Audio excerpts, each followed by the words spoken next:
welcomed as heroes on their return home. The Ivorian soldiers pardoned by Mali on Friday were welcomed in Abidjan by President Alassane Ouattara. It brings to an end a 6-month standoff between Ivory Coast and Mali. The 46 soldiers were sentenced in December to 20 years in prison for allegedly plotting against the Malian government. 3 women were also sentenced to death in absentia.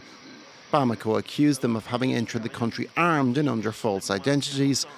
Ivory Coast dismissed those accusations, saying the soldiers were part of an official United Nations mission. But the Ivorian president struck a conciliatory note, indicating a willingness to move on from the dispute.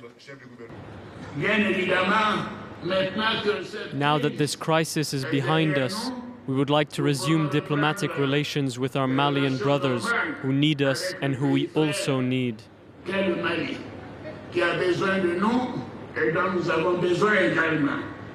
The men were released after pressure from the Economic Community of West African States and the mediation of a Togolese delegation.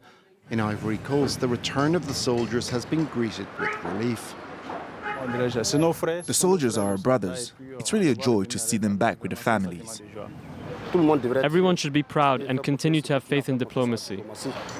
It was that diplomacy that ultimately freed the soldiers and spared Mali sanctions to be imposed by ECOWAS after Bamako initially ignored a New Year's Day deadline to release the prisoners.